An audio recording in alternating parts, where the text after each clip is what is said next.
Or I mean, if WM can turn up a little bit. WM's turning up. I like to have a good amount of WM in my life. I just get worried because I know that I have the tendency to do the thing where I lean into the mic to make a point or whatever, which is really annoying. That's okay. Yeah, and it's the opposite of when, like, you have to learn to sing falsetto and back off the mic when you hit those. You can't do those here. You got to go the exact opposite of that everybody knows. Yeah, exactly. That classic thing that we've all experienced, of course. Yeah, that everybody knows about the falsetto. I actually set myself up this time to be roughly this far away from the mic because every time I hear myself, it sounds super far away. So I'm working on that. I love this. Everyone's growing as a podcaster. Although now I have to be exceptionally aware when I blow out my vape. Otherwise, it's blowing straight into the mic. Which I'm sure everyone's I actually got my vape out this time. And we're getting requests for that, Justine. If you could do more of the blowing into...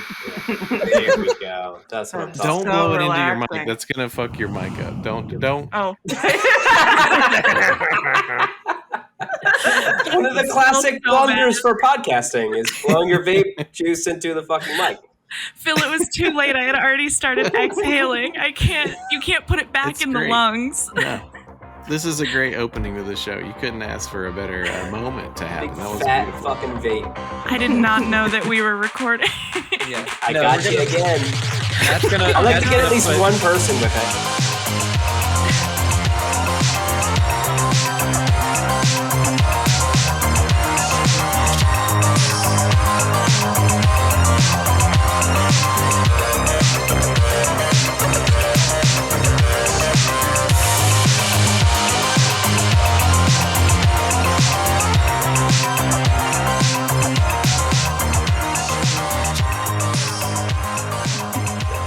See, that's the weird thing about the ABC show Lost is that came out before people were like blowing giant vape clouds, and it would have been such a different viewing experience if we had vapors when Lost came out,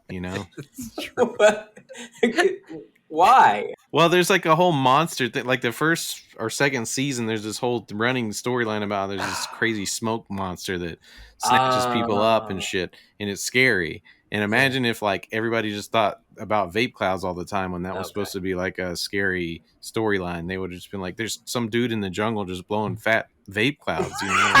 That's the monster.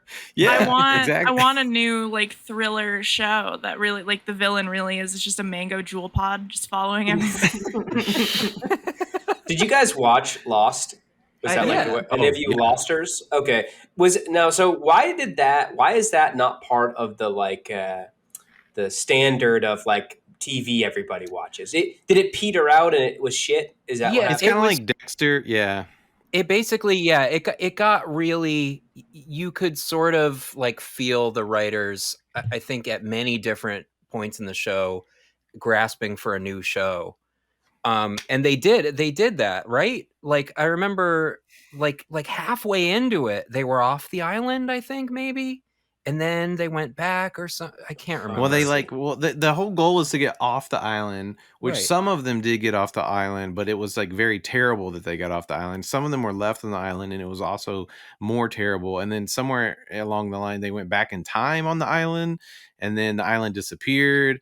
And then it got weird, like real Christian-y at the end. Like the island was just like allegory for Christianity, which just, everybody just felt cheated at that point. It definitely was a big anticlimax. I think from the perspective of someone who never watched it, what it seemed to like suffer from was that it got really, really popular and had that natural like pushback against like things that get really, really popular, where there's a lot of people who aren't watching it. Like our podcast. Yeah, exactly. Yeah. Exactly. Just like that. And then it got hyped up so much, obviously. And then everyone complained about the ending that I think it almost didn't leave a cultural impact, kind of like Avatar, where like it was a huge thing that nobody talks about anymore. Yeah. That's interesting. Yeah. This is now a Lost podcast. Oh, I would have loved that. I would have loved that. Podcast. God, I wish I could have been on a Lost podcast. Can we do that? We got to go back in time onto the island and do a podcast about Lost. Yeah, and I'm going to continue to not watch it, so my my opinion's just going to be more and more bizarre. I got into Twin Peaks because of Lost, because I would read like essays and shit the next day, and people would reference. I think they would reference Sopranos too, which is funny because I never got into Sopranos from it. But yeah, Twin Peaks had a lot of like connective tissue as far as imagery and storytelling, and so I went and watched Twin Peaks, and then I was way more obsessed with Twin Peaks than I ever was with Lost. Twin Peaks Ashley's just looking at me like, what the fuck? Yeah, I'm just like wondering what the parallels there are. Plus, like, wasn't Lost like 10 seasons or something? Or it was only 6. Okay. Twin Peaks was only 2. I mean, these are both shows that were like stunted, I would say. There was a similar thing where, like, you know, David Lynch and Mark Frost, man. No, Mark Frost. Mark Frost, thank you. I was right. You know, he played the Arnold Schwarzenegger character in Batman and Robin, or was that Batman Return? Yes, that was Mark Frost. I'm stretching here. Sorry. Go ahead. I need you to make your point. I'm sorry. The people that took over and sort of were left with all their characters were like, and then like most of season 2 is just like, what the fuck is happening here? You know, like they're trying to make some sort of fun, normal show out of it or whatever. But it came back around, and then the next season was good too. 20 years later, so I don't know. That's why we can never reveal the killer of the Succ. No matter what happens on this podcast, we will never let them know who was the actual murderer. Yeah, and then turn over the podcast to 5 or 6 other people. It's randomly, like there's no, it just is a different podcast. Yeah, I think it happened today with the same characters, though. It's just people talking about us. And I really like that because I love to be talked about and admired. Well, we didn't say admired, Justine. We didn't say, okay. You'll be obsessed over. I think Justine will be obsessed over for sure. Like the viewership will just be like, "What the fuck?" Yeah. And they'll be like, "Did you?" Imagine a podcast about our podcast. That is so amazing. I can't even get my head around that. Queen Justine's Hive. And yes. That's going to be the subreddit devoted to her. Oh God. Like the Succ itself won't have a subreddit, but Justine will. And just be trading pictures of like your feet and your armpit. I'm really careful about showing my feet usually. I've done it like once to like spite Matt because he hates these shoes that I have. She got me once, I saved it so I could sell it later on the subreddit. I feel like Matt's a foot guy, and that's a big brain foot guy move. I think that's what that got was. him. You gotta not want them, and then they come to you. These feet. Oh, fuck. Oh, your feet are so gross. Don't send me pictures of your feet, please. Oh, I got fucking bamboozled. No, her first shoes are nasty as fuck, though. For real. No, I'm not joking about that. So it's this pair of Nike slides that I've had since rehab, and I just had 3 years clean in May, so they're pretty old. Oh yeah. Yeah, that means it's time to throw the fucking nasty shoes away. Congratulations at all, but come on. Good point. But they've been through so much with me. They went through the showers and pathways, residential treatment. That's a good reason alone to throw them away. I think it's a good reason to frame them and hang them on the wall. I could Which is the same effect. You know what's fucked up, Matt? I actually, after we had that conversation, I actually did go out. I got new slides, but I don't wear them. They're not as comfortable. They're not broken in. There's no history. Find room to love yourself. Love again. Love a new slide. Pair of slides. Come on. It's just like, it's like going back to my ex, but in shoe form. Just like, but I'm so comfortable with these. They know me. There's natural. I mean, it's already built in. I don't have to get to know. I like. They do this thing. I just do this thing that I like. It's basically that episode of Doug with the Sky Davis Air Jets that are like 20 sizes too big for him, and he has to put on a bunch of socks. And then he eventually just goes back to his old shoes. It's funny, the slides actually are a little bit too big, and I think that's why I like them. They're so comfortable. That makes sense. I love that WM is like an encyclopedia of like media. Yeah. It's only the media that no one else wants to reference, though. Yeah, just, I it's would love super to deep reference Doug cuts. more. Like, I just don't remember it as well as you. yeah. I'm gonna start referencing Perfect Strangers next week. I got it. I got that on deck. One thing I've realized is that doing a podcast where I'm on a computer all the time is I can stop going, what's that guy's name, and just fucking look it up. Yeah, you like can. I've been working on Yeah. that. Yeah, but we'll be getting a Been working Jamie on one it. day. We only have to do that. My phone is almost always just immediately out of frame right here, just in case. Mine too, but then I can't ever operate it in time because I feel like everybody's watching me look on my phone. Oh no. Oh, see, the thing is, I just don't care. Like, if you guys notice me on my phone, that's fine. The video thing was super helpful in the beginning. I feel like we all have a pretty good feel for each other. I think we still, like, with the podcast being this big, we have room to lay back a little bit more. But that's really hard when you want to get your jokes in, right? I mean, there's a lot of jokes to be inserted, which I really wanted to bring this up because it's the first time in. Love to insert jokes. Inserted. Big inserter. I know. Actually, I was trying so hard. I'm like, I'm an adult. I'm 27 years old. I don't need to do this. This is what I'm here for. I'm here to give you guys hot openings where you can insert jokes. But no, I went to a comedy show last night. I saw our friend Mike Fellows do a set. And I think I told you guys about this, but like, love Mike, a friend of the pod. Love Mike Fellows. He's actually voiced my actual microphone on my show, so seems like it's connective to the opening. I could not stop myself. Almost, like, I know it's called heckling when you do it at a comedy club, but on a podcast, that's just how it works. You're just all telling jokes together. We're all right? heckling each other. Yeah, constant heckling. friendly fire heckling. It bothered me because I was like, I can definitely help you with this joke right now, but I'm not going to. Wait until after. Wait until after. Oh yeah, after. But there was a guy, and then probably still don't do it after. No, yeah, I did do it after last night actually, and it was all well received. And I was like, I'm just saying, the guy had a joke about Candyman, but it was supposed to be Handyman, and he used like the Handyman, like he's fixing the stuff around your house, and I was like, I think it should be Handyman, and I'm making like a jerk off motion with my hand for the listeners right now. I love that. I was like, that would be a much funnier joke, personally. You're just riffing. Ashley was like, no. Hey. Like, how do we turn this into a jerk off joke, guys? Like, it would be way I better personally if they were support dicks.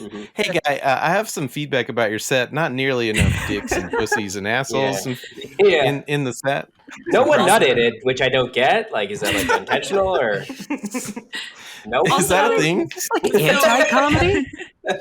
Phil, you actually reminded me. I had an interaction on Twitter today or yesterday with at Haram Cart, I believe, and they were just like, kids who like used to raise your hand constantly in school, like how are you reliving that thrill as an adult? And I realized the answer is doing a fucking podcast and getting my riffs in before everybody else. Like that's how you do it. That's the new. Yeah, there's no teacher here to like tell you to stop that. It's just like we're all having to self-regulate that whole situation. Yeah, and I'm not regulating at all. So. I'm just eating my snack at all hours of the day, pushing my chair back, knocking over my desk, taking bathroom breaks, vaping huge clouds. Yeah. The other drawback about all this for me is just realizing how much this is basically like a stand-up comedian's jam band to be on a podcast. I love that joke so much. Phil, I was going to tell you, it's really smart. It's not a joke. It's my terrible reality. I realized I'm back in a jam He's band. living his truth. I never meant to be doing. But yeah, we're all pretty good together, Like I'm not going to go through and give everybody an instrument, but I feel who's like the shitty bassist though? Oh, definitely me. Oh wait, everybody raise their hand. You can't all be the shitty bassist. Come on, that's a bad thing, guys. Maybe you can.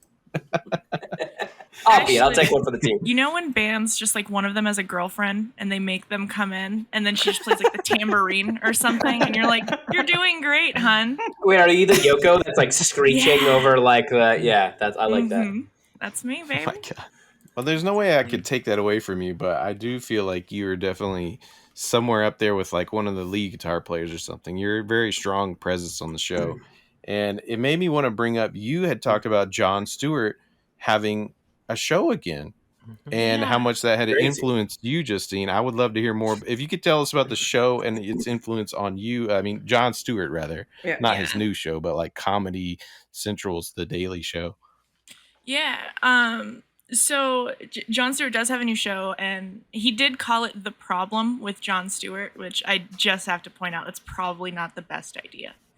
If the show isn't great, that's not going to go really well, because there's going to be so many headlines that are like, the problem with Jon Stewart. Ha, ha, You're ha. asking for it. And it's just, don't give them that, man. You're better than that. Which Medium writer do you think is like finger on the fucking trigger, like ready to go? All of them. Like just waiting to watch it. I heard it on NPR like 2 weeks ago. Like they're already doing it. Not that I'll give you credit. You have that idea that they didn't use, but they're doing copyright. They're doing it without that.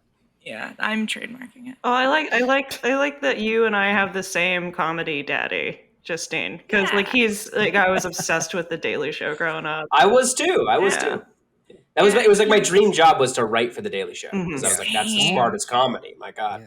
Yeah, I didn't want to like be on it, but I wanted to write for it. That was I wanted to be on it. Oh well. Yeah, not all of us have egos like yours, Matt. Definitely wanted to be one of those weird character actor type correspondents and have my own thing. And spin it off.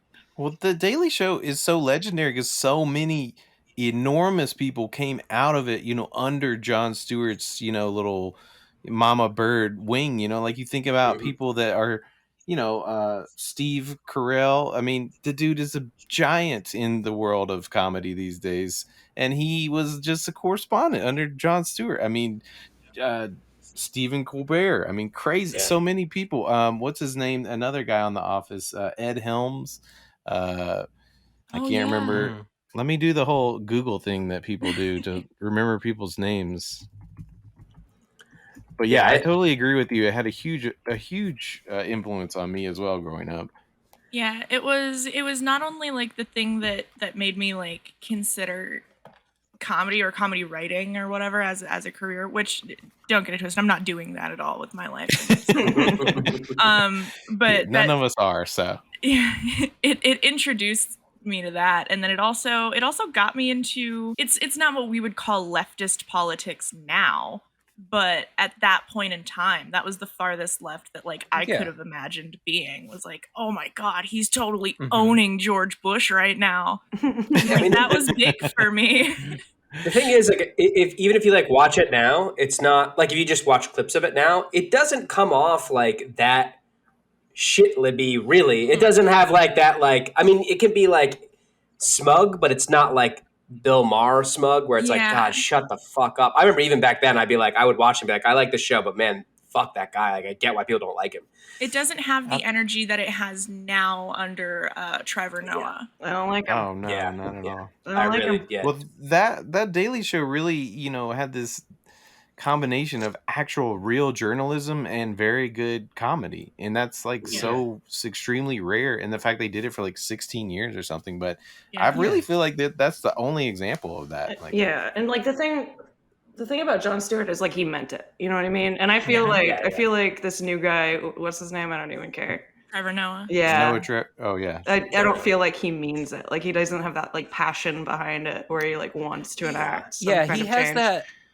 Yeah, he has that like overly earnest thing going on, but it's not. It doesn't come off it's right. Not authentic. Yeah. It doesn't feel authentic. Yeah. He's doing a media job. Is how that's what it feels like. To me. Yeah, he's doing a media job, and he gives me the idea that like if anything better came forward for him, he would drop The Daily Show in a fucking second to go do that. Like John Krasinski selling his Good Baby News, whatever it's called, to the first fucking buyer that he could. I just want to do something fun to make everybody happy. Oh, wait, you want to buy it? Okay. Bye. Can I take just a moment of everybody's time and our very limited recording space to talk about how much I fucking hate John Krasinski, actually? I've come around a turn. I've come around a corner on that. Yeah, I'm right there with you. He has a very punchable face ever since The Office. I never understood like the love for Jim as a character. Terrible fucking character and guy. And then John Krasinski himself is just worse somehow. And also like how do you build a career on being like the like affable, lovable goofball guy who's like really in on the joke with everybody and a little bit cool, and then you parlay it into a career that's just like CIA fucking propaganda. Yeah. What are you doing? This is huge Chris Pratt energy, for the record. I mean, what is this arc that you call this? There's a certain arc here that we could get, a new guy just dropped. What is that guy? Has to be a white guy. Like, it just has to be. Yeah. I don't know a lovable goofball. He starts out as a fuck up. Like non-threatening. In fiction, and he's a fuck up in fiction, but in real life he becomes... Oh, because didn't they both did look at the camera a lot on their respective single camera sitcoms. That was definitely Jim's thing. More, I don't remember. Yeah, you're right. You're right. Andy did I can think of the memes of Chris Pratt, like Sorry, I forgot of those. Chris Pratt was like an idiot though, whereas Jim is like supposed to be like the smart guy you're with, like, right? Can you believe this shit that's going on? Exactly. The idea of Jim was like the guy who like you'd be at a party with and you're kind of making fun of everybody else and you're cooler and smarter and you're in on the joke with him. That was like the whole character. And I hated that. So are we kind of establishing that was at one point like that felt cool to have that connection to a character in a show, but now it feels shitty to have that connection? Is that what I'm hearing? For me, it's changed a lot. Yeah, I will respectfully admit that I was sort of on a different page than Justine about that. I really did fall for that whole like the protagonist thing that I was supposed to do with The Office. And it's weird to watch it now because he really does just seem like such a fucking shit-eating piece of shit, manipulative guy who sucks.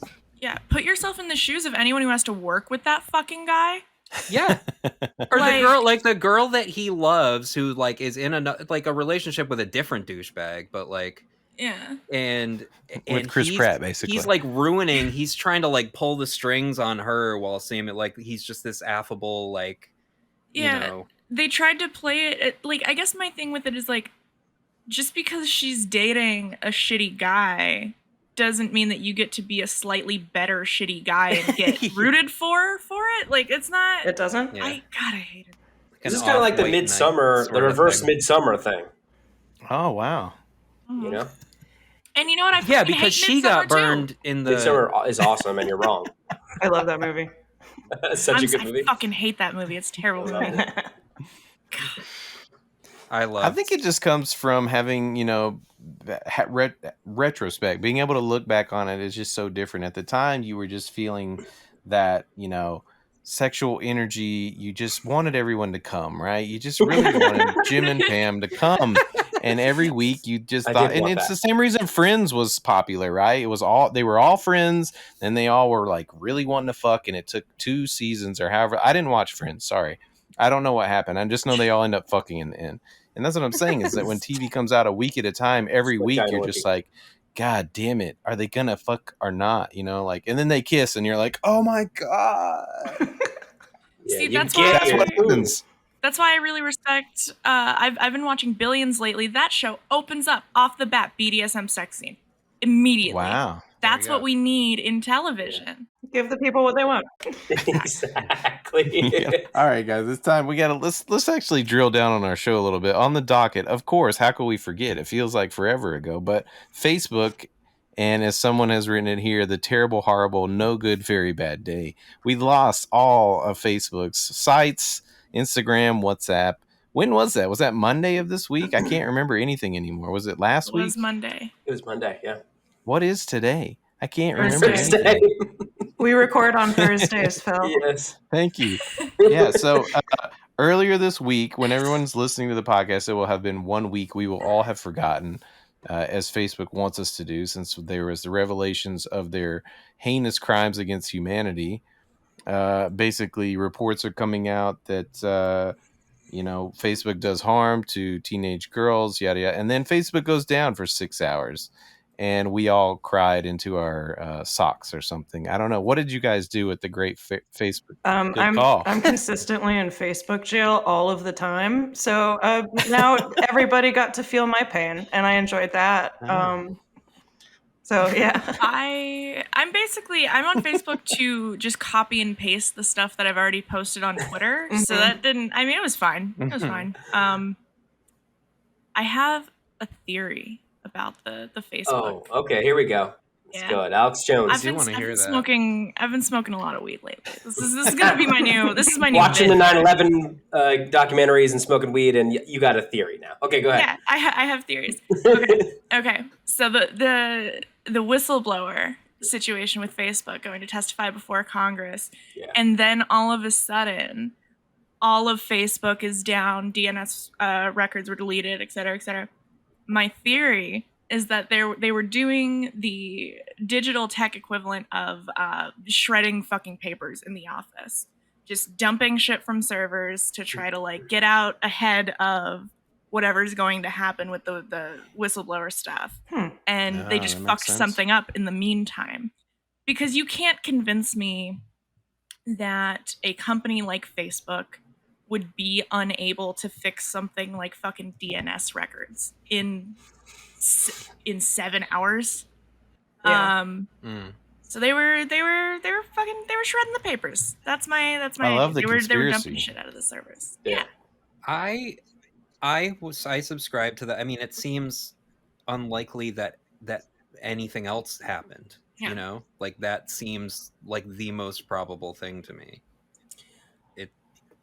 Because you're right, it was 6 or 7 hours, and that's unfucking heard of. And to be like, fine, there's coincidences, but that's a pretty fucking big coincidence. It is really weird that it was basically the same day that it happened, and then Mark Zuckerberg had this whole thing on it. Come on. If all of us podcast co-hosters have super strong diarrhea and headaches on Tuesday, then you can confirm the conspiracy, because I guarantee Facebook and the CIA are working together. Yeah, so this is a diarrhea gun callback. Yeah, we're all gonna have Havana syndrome. Yeah, so they're coming. Sorry if we don't have an episode next week. It's definitely because of Havana syndrome. Yeah. Because Facebook has a hit on us. It's crazy how often I'm coming down with Havana syndrome the morning after a night out. It's really weird how that keeps happening, but the Russians, they know. They don't want you to have a good time. CIA, you need some fortitude. I've eaten McDonald's, I think, 4 days this week, and I had any diarrhea. In fact, I've had perfect poops. So fuck you guys, John Krasinski, wannabe ass motherfuckers. I'm gonna get diarrhea so bad tomorrow, probably. Perfect how? Like, what's perfect? By volumes, shape, velocity. Okay, so this is the like you don't have to wipe after, or exactly. A perfect poop means no paperwork. Yeah, and you have to confirm it, right? You do have to actually do paperwork, but you usually, if it's a perfect poop, you know it when it's a perfect poop, and then you check and you're like, yep, and then you're like, God has blessed me today. I've been blessed by. Truly, it is a glorious event. Yeah, the universe. Yeah, it's really good. Like poopy buttholes are probably one of the worst things to deal with as a human. Not a fan. I don't like poopy buttholes. I hate him. Super jealous of my dog. Sure. Never has to wipe his ass. I don't understand this. Why? How do I get the dog asshole? That's what I want. Yeah. Like, we should seriously get our assholes replaced. Yeah, we need a tushy. Yeah. With dog assholes. I'm here for that. One day we're going to be able to do that. We're going to upload our minds into computers, and then we're going to replace our assholes with dog assholes. So we don't have to wipe anymore. This is the cyberpunk future that I'm. Yeah, cyberpunk 2077. You get to choose your genitals. You get to choose your butthole. Yeah. If you could choose any Animal Kingdom butthole, what would you guys choose? Everyone's face right now for the viewers. for the listeners. I'm running through my head like how many buttholes I know of different animals, and I can literally just name like 2. So I don't know. So a dog and a cat, really. That's it. That's all I got. I can't. I don't have an immediate answer for the butthole question. However, if I could replace my vagina with an animal's, it would be the dolphin because of their crazy dolphin pussy secretion situation. Mm-hmm. Oh yeah, that's a powerful. You've heard Is that about true this, though? right? Is that real though? Superpower. We're gonna find out. That's not real. That would they be jarring that shit. And yeah, some will be incredibly wealthy jarring that shit so dudes can just slather their dick within. Jamie, check on check on the dolphin jelly pussy. That's true. It would be great. Did you say? Well, why don't you get on that? They would finally leave us alone if we could just bottle that and sell it. That's such a good idea. I think that's wishful thinking, but I would choose a pig pussy because they can come for hours at a time. No, I think that's the men. Wow. I think it's just the male. Oh, pigs, okay. so. Well, then I would pick a pig penis. Okay. Whichever. Good answer. Okay. Still. So I'm having trouble verifying my dolphin pussy secretion theory, which is fine. It's fine. I'll take the L on that one. Yeah. However, I found this article, and just to I'm not making it up. I see it. Female dolphins have turned their vaginas into weapons. Some female dolphins have vaginas that bat away unwelcome penises, according to a new study. Bat them away. Researchers have looked at an array of dolphin species to figure out how they have sex and found that bottlenose dolphins and common porpoises have genitalia that's evolved to act as a barrier to unwanted fertilization. That fucking rocks. I want it. Yeah, they're. Oh my god, they're combat pussy. They're literally gatekeeping. Combat pussy. They're gay. Girl bossing and gatekeeping at the same fucking time. Incredible. Bossing, gatekeeping. Oh, amazing! Wow. I would replace my asshole with the dolphin vagina. I think. Is that allowed? Yeah. Fuck it. Yes. Why not? Oh yeah, dude. Why would we stop you? It's fine. Thank you. Yeah, you're welcome. Appreciate you guys supporting me That's and fine. being open-minded. This is a progressive podcast. Well, speaking of animal assholes, I think we do have to bring up Grimes' publicity stunt, dressed in her elfin gear and reading the Communist Manifesto. And I think that was. I also still can't remember what day it was. It feels like it was yesterday, but maybe it was Tuesday. Yeah, that was cool. Yeah, it's really awesome. You like that? I love her outfit. I liked it. Mm-hmm. Mm-hmm. Okay, well, the outfit was, I guess it was cool. I'm just curious how much it costs, and like, what is Grimes' motivations here? I've heard Matt say something along the lines of reading John Peterson in the cafe that his ex-girlfriend goes to. Is this what we're? Yeah. I just posted a picture of her, and then I said, "This is me reading Jordan Peterson in my ex-girlfriend's favorite cafe." Because it's like funny. I don't know. It's funny to think about that's like her just doing that so that Elon will see her just like reading this fucking Communist Manifesto. I don't care what her official statement was. Like, I was at a photo shoot and my friend had this book. I thought it'd be funny because the paparazzi were following me. No, this is like divorced woman, like, see what he's missing kind of shit. Like this is a down bad post. This is a down bad. Yeah. Yeah, this is like, I hope he sees this, queen. Yeah. Grimes, not a good look. I also love that her shoes, while they were cool, they were like $500, I think. And I don't know, you gotta, sometimes you gotta. That's kind of what I was wondering. Well, it was a photo shoot, so maybe I don't know if she like owned those clothes, but I know a lot of photo shoots are like, here's the fucking clothes you're wearing. She looked cute. I'll give her that. So this is half happy accident, half not accident, and still happy. Like, it definitely was. She can say it was not on purpose, but like, we know. You guys know. Mm-hmm. Yeah. Not cool. Nothing's gonna change the fact that she was boinking a bajillionaire for like. So like it's I don't know. I hate her so much. I'm sorry. I can't do anything positive. I'm on your side, Ashley, because like. Before, people don't really remember, before she was fucking Elon, it was like she was kind of like a half-assed like socialist darling pop star. Right. Yeah. She betrayed us. Mm-hmm. Yeah, and then she did the Elon thing and was like, well, actually, his emerald mines are not a bad. She fucking did that. And then, of course, the second they break up, she's like, oh, but the Communist Manifesto photo op. And it's like, no, fuck you.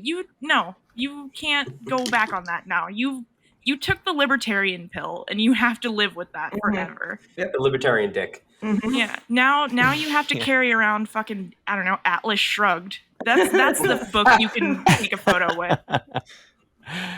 Oh man. Yeah, I don't know. I think it's nice that celebrities get to pick and choose these personalities to wear, whatever fits them in the day of the week. I guess we do that too, being online and shit all the time. So I guess we can't really talk that nobody much. cares. That's the best part. Yeah. That's true.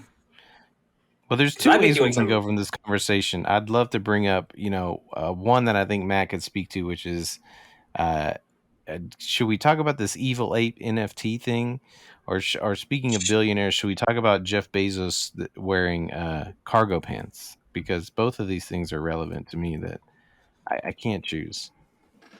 Bezos wore cargo pants. Oh my god! I didn't even know that happened. So he wears cargo pants. Well, yeah. Justine, I think, is the one that put that on me. I wanted to bring it up because I said if billionaires were ever caught wearing cargo pants, which is, Elon is what made me think of that. And I said I would stop wearing cargo pants. And she immediately dropped a picture of Bezos in cargo shorts. And I was fucked. He needs all those pockets to put all of his money. It's important. No, it wasn't really anything about Jeff Bezos specifically. I was presented with a challenge and I had to rise to meet the occasion. Look, listen, I think that the fact that women shit on cargo pants and say men shouldn't wear cargo pants is because women don't want men to be happy. That's why. And I think it's fucked up and cruel, and I think you guys should self-reflect. You guys don't. You shouldn't have that many pockets. We don't get any fucking pockets. Why do you get an entire fucking? That's true. Kit. I'll carry your shit for you. Just give me it. It's fine. Let me know. You guys get purses. I got nothing. I own moon pants. These are I don't want to have to walk with a man with pockets just because I have only got one half of a pocket here and then 4 fake ones on my ass. I don't want to have to keep a fucking pack mule around. Absolutely not. Justine, they sell big old balloon pants with tons of. They have cargo pants for the ladies. I have many pairs with many pockets. So you can join in. What does it do? What does it do for the ass? Is it good? I'll take a picture. I've gotten mostly compliments on it. So I mean, we'll see. Also, I'm a big supporter of the cargo pants. I like a man in cargo pants. Thank you. Okay. I grew up in the metal community. That's all they wear. Yeah. Mm-hmm. Yeah, camo cargo pants. Yeah. Great. You know what? I can just tell you as a camo, you're right. That's a whole different situation. Fair. That's kind of worse in a way, but no, because camo cargo pants and then a metal hoodie and then if you wear camo cargo pants, you almost always have a calf tattoo. Mm-hmm. And that's a type of guy. That's totally different, and I support that. Okay. Noted. Mm-hmm. This is very helpful. I have a lot of criteria I got to check off, and I'll get my fucking cargo shorts back when I have the calf tattoo and camo cargo shorts. Mm-hmm. Yeah. If any of you guys have a metal hoodie I could borrow. Okay, Matt. So it's your moment to shine. We're going to talk about NFTs, which is just extremely adjacent to crypto. But we heard about this through Twitter. There's an evolved ape, I think is actually what, I don't know where I got evil ape from. Yeah, I think I evil ape. All right, so I did a little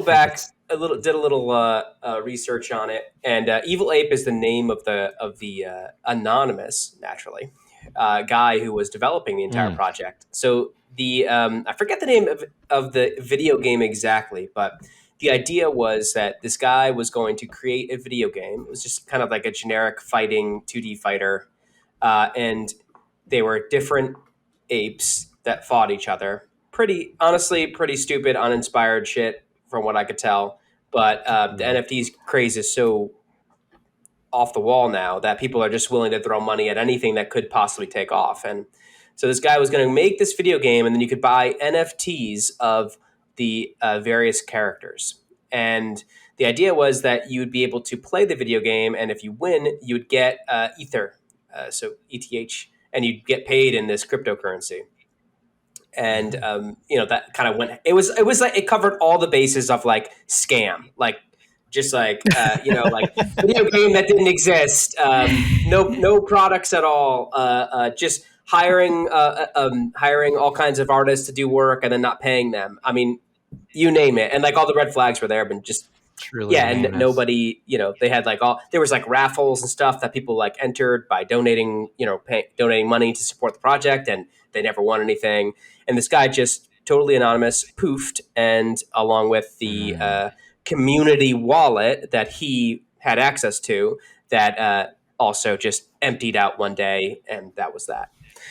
So yeah, that's the great thing. Sigma grind set, right? The Sigma grind set. But what I thought was funny was to loop this back into Grimes was that she had just said something supremely stupid, like we could fix the world with crypto and gaming, and we could have a UBI utopia. And I thought that was so funny because it was like so on the nose. Like she says this thing, and then this perfect video game crypto grift like just steals $2.5 million from like random people that are like trying to support it. So yeah. Amazing. So bad. Yeah. That's so fucking funny. And so there's no like recourse for this, right? Because like the NFTs and shit, like there's not any like financial protection in place for any of this, like there would be with like fucking money. So there may be, but it would be so hard to pursue this given how unregulated everything is right now. That effective. I mean, if you gave money into this thing, you are almost certainly never going to see that money. Like you'll never, it's been converted to crypto, then converted to another, and then in somewhat, you'll never find it. Not that this doesn't happen with the regular financial stuff, but it's like there's actual like precedent for a lot of it. So yeah, fucked up. Well, because I guess the idea with like cryptocurrency was partially that like it can't really be traced past a certain point, and like that was, or like originally that was like the big thing with it. That's why we were all like buying fentanyl on Silk Road with it and shit. I think. Yeah, it becomes harder too. I say all of us were doing this, right? Everybody. Yeah, we all. Yeah, definitely a lot of that.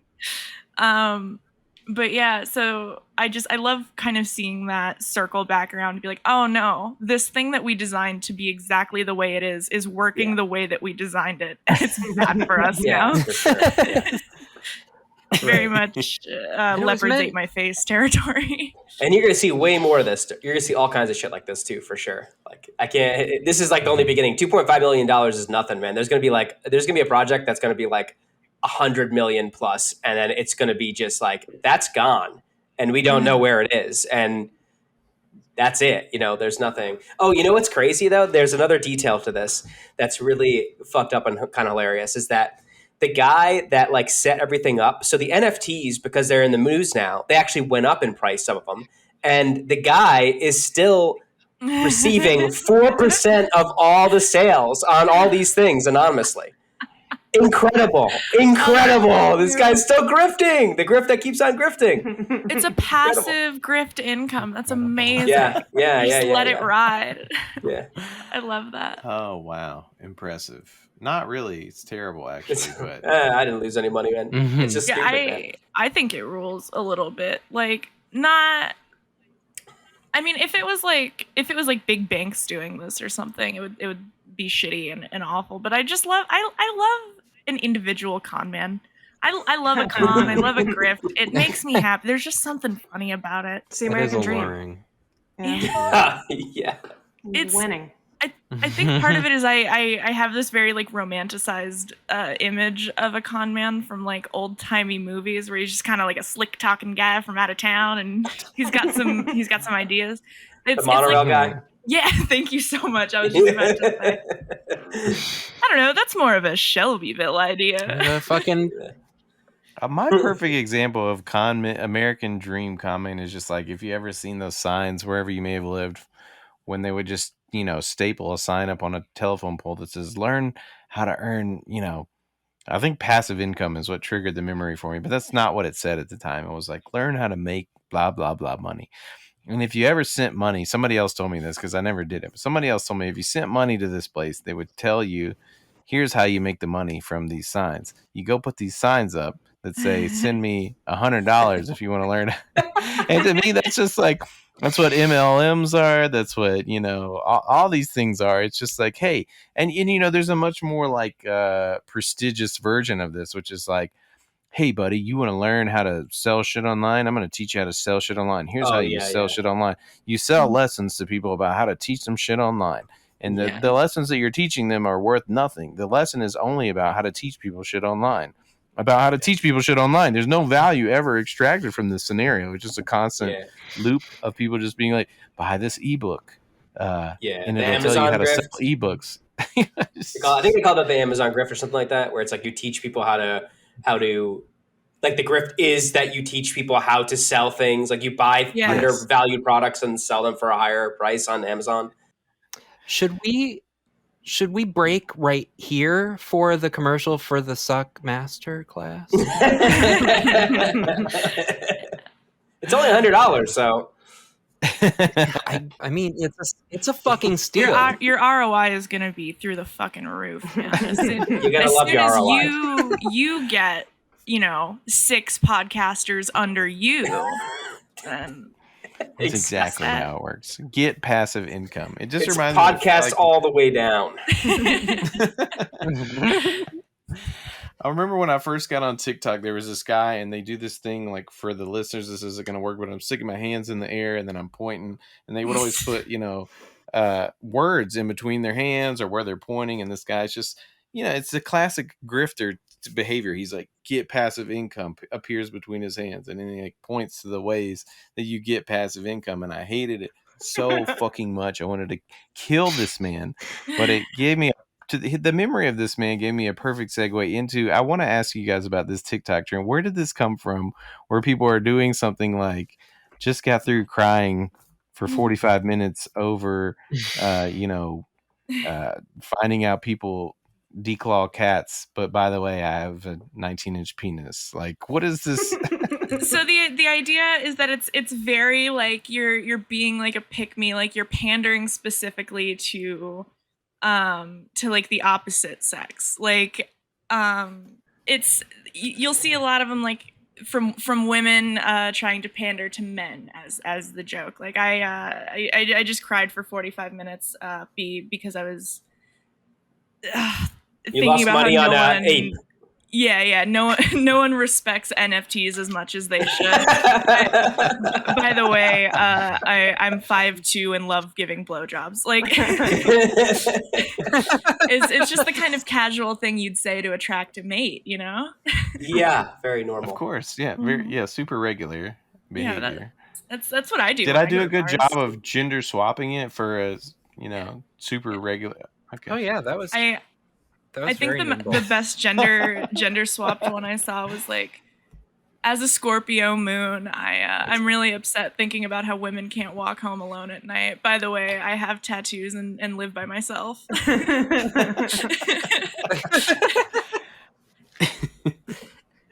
I'm not giving whoever that was credit because I don't respect TikTokers. Sorry, I don't know. By the way, I have camo cargo shorts and a calf tattoo. Yeah, I gotta figure that part out.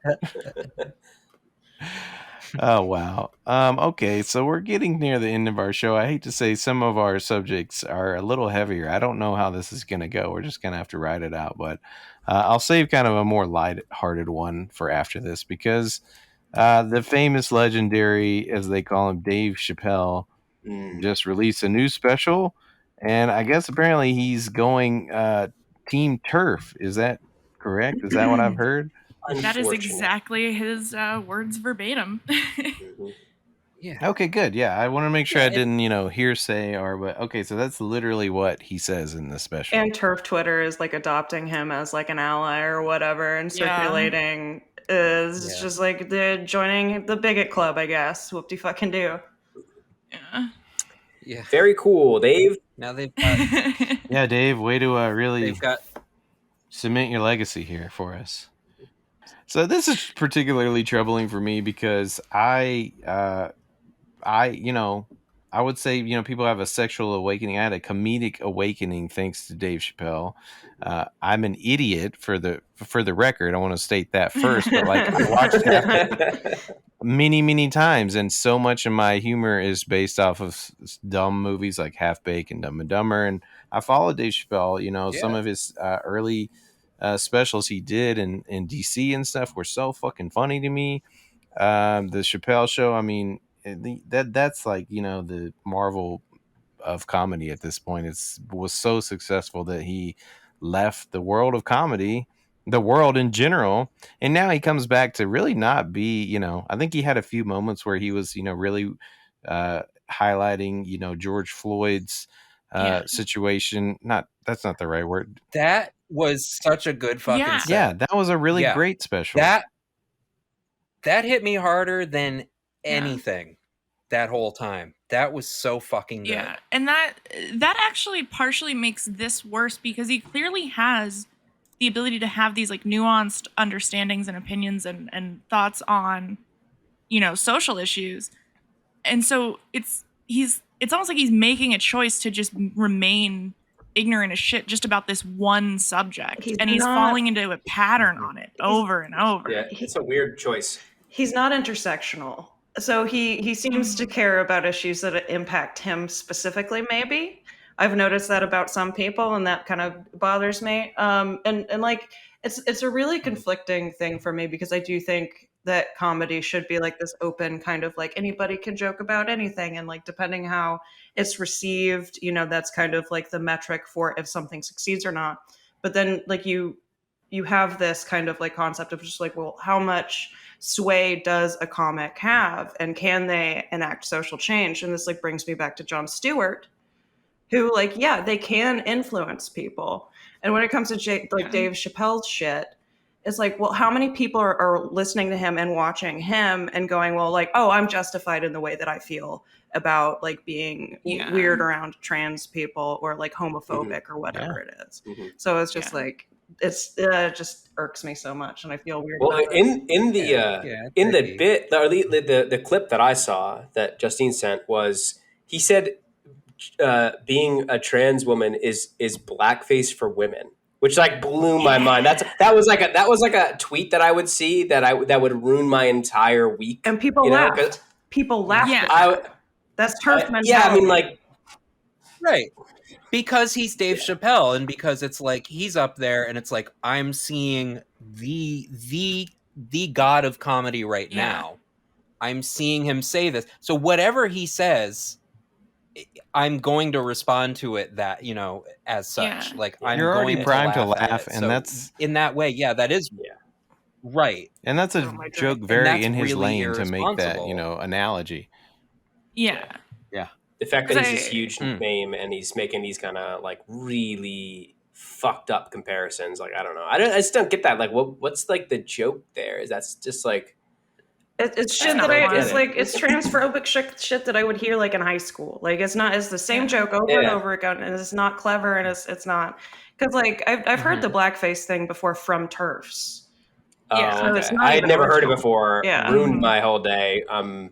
Still angry about it. Dave, what the fuck? Even original. I guess the idea would be to imagine any other less respected and beloved comedian doing this set and like what the audience reaction would be. It would not go over this way. I do like the idea of Dave Chappelle going on 4chan and like trying to find material and him like stumbling upon this, being like, this turf shit is like, this is it. This is the new wave. It's hard to shock people nowadays. I never found Dave's humor to be shock value though, which is the hard part for me for all this is like, well, there's a little bit of, I mean, he always dealt with like, it was always like edgy, it was edgy. Justifiably so.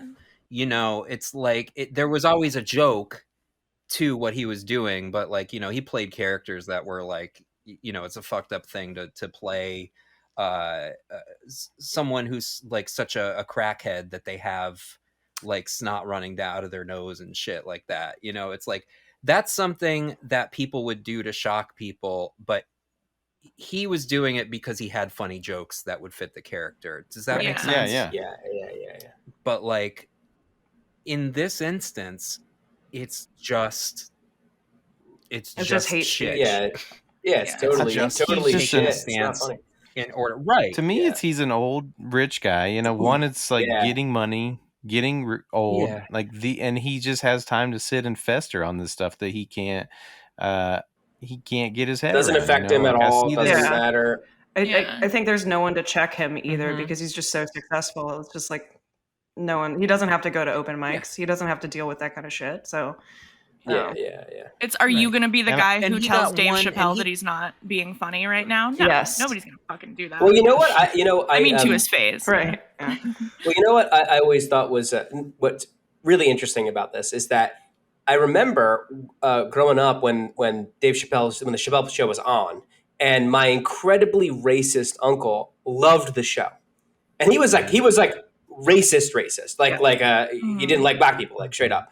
And that was like so weird. I was like, oh, maybe he's like coming around. And then I realized he likes it for like totally opposite reasons that I like it. And then Dave Chappelle himself said he stopped doing the show because white people were laughing for the wrong reason. Yeah. Well, I was kind of thinking like, I think he's going to find the wrong people are going to be laughing at this, and he's going to quickly realize, maybe not quickly, but I think he will eventually realize like, these are not the kind of people I want to be laughing at my jokes, and I hope he does. I think he will, but that's maybe I'm wishful thinking. I don't know. I remember a few years ago, like right when he came back from his sort of hiatus, like he did some shows, and all he got basically was people chanting like for his bits, like just people yelling Charlie Murphy in the audience or whatever. And he like, I believe he walked out on a show or like canceled the tour or something. I can't, it's foggy, but like I feel like it's gonna be a similar issue where he's gonna start doing shows and it's just gonna be all like turfs in Hermione costumes. God. You know, have fun with that. Yelling, so I'm Team Turf. And the best part is like turfs are like, and in general, like just people you like criminally humorless, like uncool, unfunny people that like are like, you're gonna love this, Dave. You're gonna love these new people that you got that never gave a shit about you before. That they're gonna be like your people now. Have fun. Mm-hmm. Yeah, the second he starts his first joke exactly, right? Yeah, have fun. They're really gonna get systemic racism. They're gonna understand that completely. Yeah, that's their thing. Yeah, yes. All these white turfs who are 55 years old. Wow, the new Chappelle demographic is. I'm not into it. It used to be, dudes that look like I'm not either. Jim Brewer, but now it's, J.K. Rowling's is what we get. Okay. Yeah. Wow. Jim Brewer is also, Jim Brewer also went on a thing lately. But that's the thing is I don't feel as like a trans enough person. I don't know. Like I don't think that the right response to this is for people to be calling for Netflix to pull this special and to pull all the Dave Chappelle stuff and demand that Netflix apologize or else you're going to cancel. I do think that this shit should be out there because for a few reasons, there's the slippery slope thing where we've seen what trying to deal with hate speech on Facebook looks like. Yeah. We've seen that sort of thing. Like, you can't really mitigate this any other way than like talking about it, I think. And people just wanting it to go away is not going to work. It's just going to get worse. Well, as we've seen this week from Errol Pink's tweets and retweets, you can cancel somebody, but they don't necessarily go away. So, right. And I don't think you can really cancel Dave. I mean, at this point. You can't. Right. Exactly. He's going to find, even if he does start saying shit that's like actively hurtful to the trans guy. I mean, he's saying some shit, but he's not like saying go out and kill us. You know, he's just being kind of an asshole. But you know, if he were to get more powerful and to start saying stuff like that, like he would still find places to say it. And they would be places that no one else would know he was saying it, you know, because we're not paying attention to those channels. So it's kind of like, I don't know, man.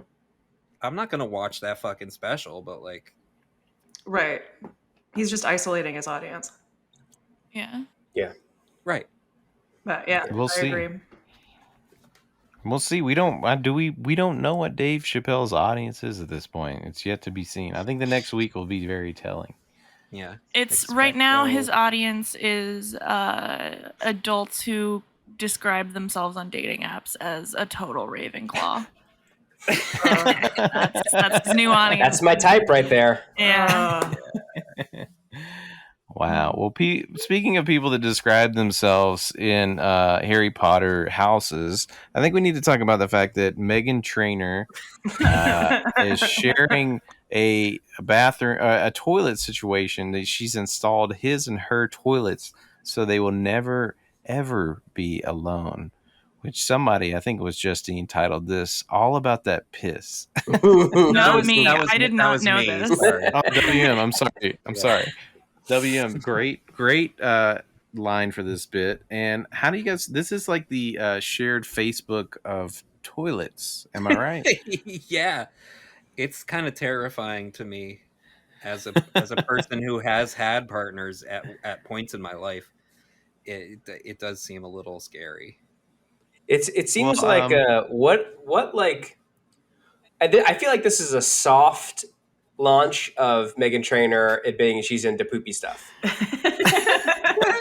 She's just like, hey, I got 2 toilets, like, and it's my husband and me. We shit together right by each other. She clarified in a statement later. She was like, listen, we've only pooped together once, okay? But we pee together all the time, just so everybody knows. Yes. I was like, all right. I respect the distinction.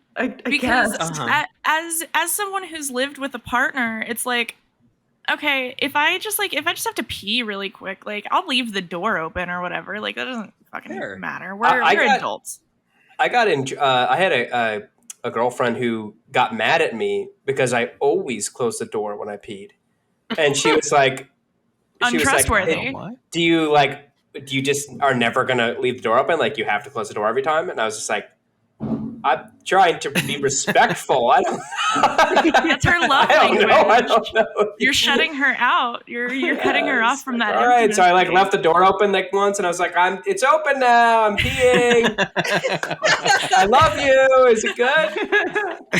Is it good? Do you like it? Do you feel like closer to me right now? Is the stream sound helping to lull you into a phase of relaxation tonight? You know, rate my stream.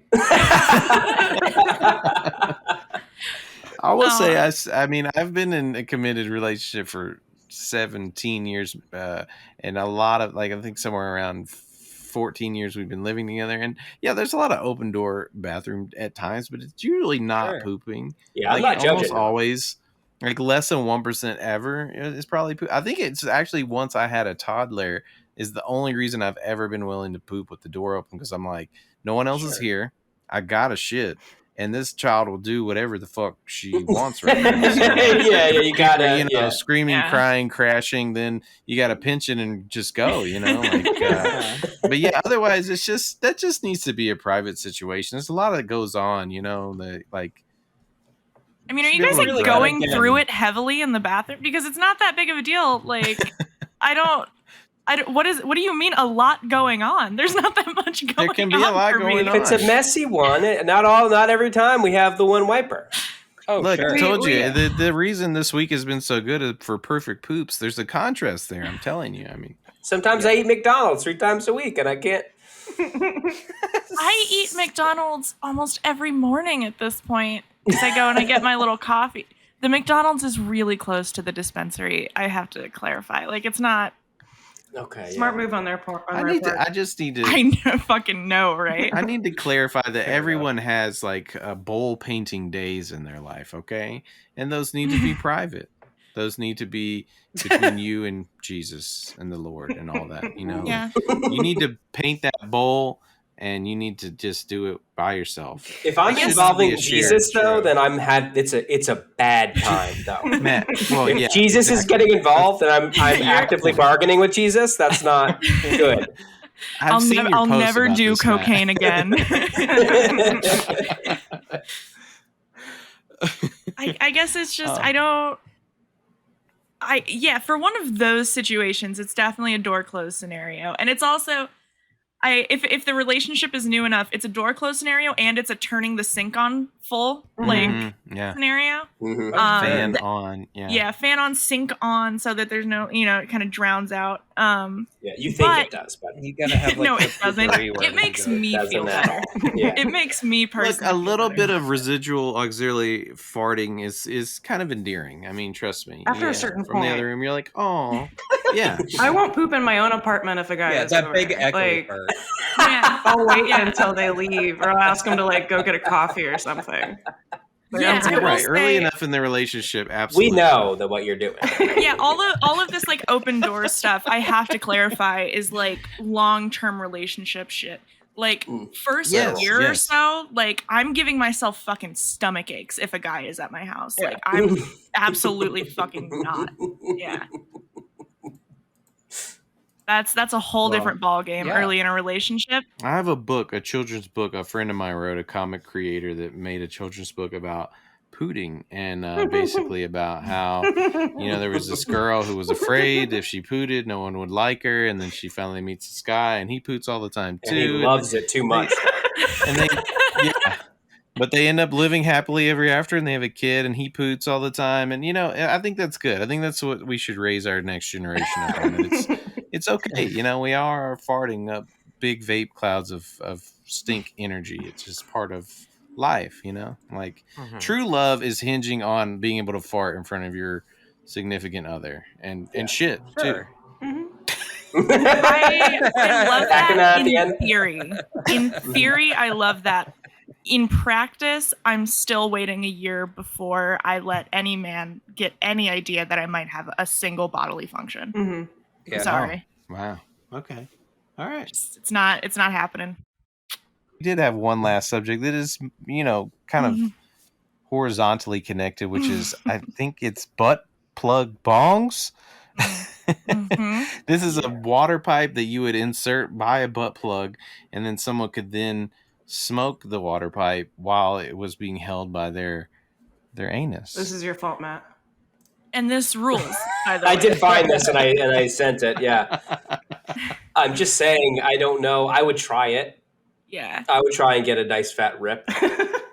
Oh, so you would try to be the one hitting the ball. I'd be the ripper. Oh, okay. Yeah. All right.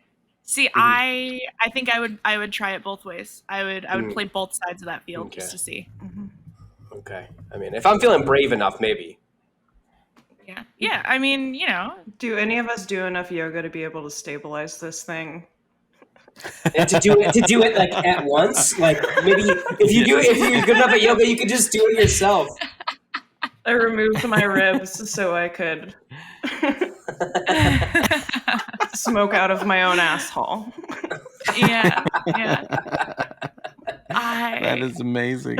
Imagine the OnlyFans money you could make with that. Well, think about there's this whole trend of sunning your taint. Like, imagine you could sun your taint, wake and bake, butthole bong, smoke a toka hit, and get your chakra charged. You just described my perfect morning.